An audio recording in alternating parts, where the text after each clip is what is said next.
More information coming out of BPL's mass dismissal in 2018, an update on the Prospect Ridge project, and PAHO urging countries to tackle vaccine hesitancy. Good evening, everyone. I'm Tyler Simonet with your Jcn News for this Wednesday, October 20th. Thanks for staying with us. The findings of an investigation into the dismissal of Bahamas Power and Light's entire board of directors back in 2018 is now in the government's possession. And Press Secretary of the Office of the Prime Minister, Clint Watson, contends that it's an interesting read. The investigation into the dismissal of BPL's board was initiated by the Minnis administration following controversy over the firings. Nearly 2 years ago, back in April 2019, then Prime Minister Dr. Hubert Minnis said that the government had signed a contract with the company to begin a probe into the matter that led to the removal of the board. The new board replaced the former BPL executive chairman, Darnell Osborne, and other members. Well, that report has now been sent to the minister responsible for BPL, Alfred Sears, for his review. Mr. Watson adds that the findings of this report will shed a very clear picture as to why the public never heard about this report, which was presented to the Minnis administration in November of 2020. Former Deputy Prime Minister and Minister of Works Desmond Bannister at the time said that the former board, chaired by Ms. Osborne, remained locked at loggerheads on virtually every critical issue, and that became costly to the energy giant. Moreover, as relationships within the board deteriorated, 3 members offered their resignations. In those circumstances, the minister said it was important that the company seek new leadership. We expect to have our hands on that report sometime tomorrow. More on this in a later newscast. Prime Minister Philip Davis out of the country and in Washington, D.C., where he is preparing to participate in the 10th anniversary commemoration of the Martin Luther King Memorial that will take place on Wednesday and Thursday of this week. The Prime Minister traveled to Washington, D.C. on Tuesday and is set to return to the capital on Friday of this week. Other invited guests include U.S. President Joe Biden, Vice President Kamala Harris, along with cabinet secretaries and members of Congress. The MLK Memorial is the 5th most visited memorial in Washington, D.C. The celebration begins with the anniversary gala under the theme, Moving the Dream Forward, Forever a Stone of Hope. An anniversary dedication ceremony is scheduled for Thursday at the memorial. The MLK Jr. Memorial was dedicated in October of 2011, the most recent addition to the memorials on the National Mall, and has quickly become a must-see destination in the United States Capitol. Progress at the Prospect Ridge housing development at a standstill, according to Housing Minister JoBeth Colby-Davis, who told reporters this morning that the government may have to rethink certain announcements on the project made by the former administration. Leah Cooper has more. No work has commenced on the Prospect Ridge housing development for young professionals brought on stream by the Minnis administration. This much coming from Housing Minister JoBeth Colby-Davis on Wednesday at a weekly press briefing at the Office of the Prime Minister.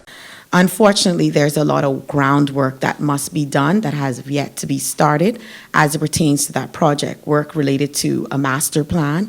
I've spoken to the company that was previously engaged by the former administration, and absolutely nothing has been done yet. In fact, they got a letter advising them that they were awarded this project probably about 2 or 3 days before the election.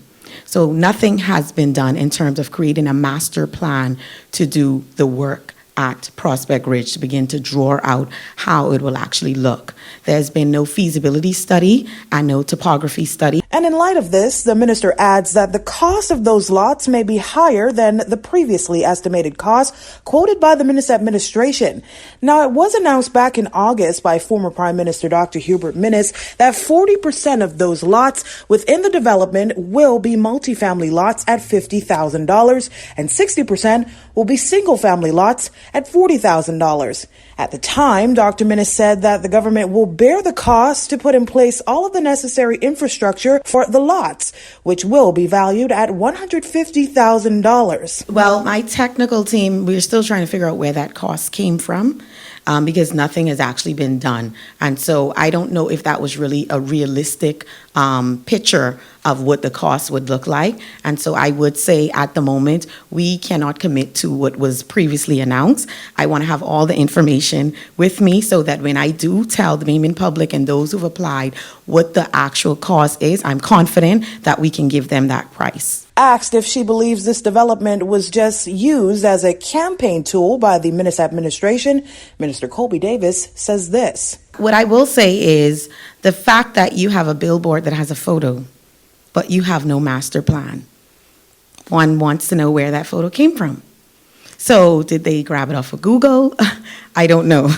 But we have no master plan, which will actually provide you with the completed look of the subdivision. And the fact that that doesn't exist means I don't understand where the numbers came from for the land costs and where the pictures came from. Approximately 1,500 applications have been received for the 300 lots in the Prospect Ridge community for young professionals.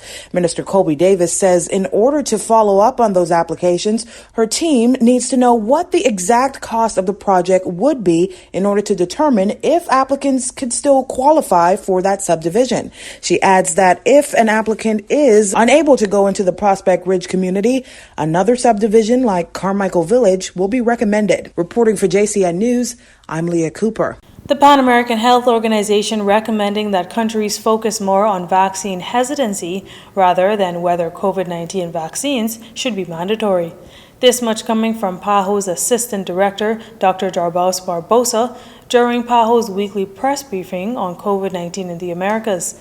He says that mandating vaccines may not be the right approach to the public. I think that the most important thing now is to understand what is happening, because only to establish a mandatory law cannot be fully effective to convince people that are reluctant to get vaccine. So we do believe that the real measure that can change the game is trying to identify what are the groups that are resisting, that are reluctant, how we can reach out them with information based on scientific evidence, how we can get the nurses, the physicians well informed, because in many cases, they are the first person that a family asks about vaccination. Dr. Barbosa contends that a single measure will not solve the problem of vaccine hesitancy, and the scientific community and media play a very important role in the issue.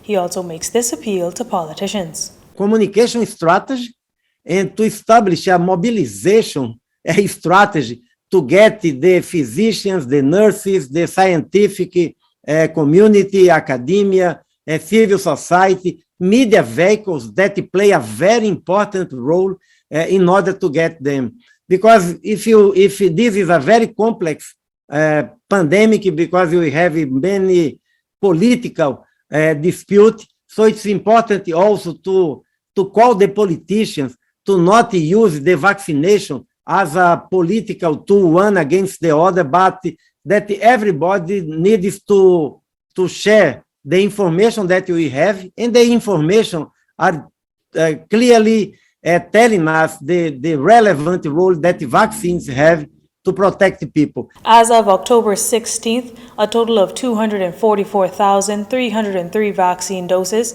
have been administered in the Bahamas, with 119,172 people being fully vaccinated. You're watching JCN News. Stay with us.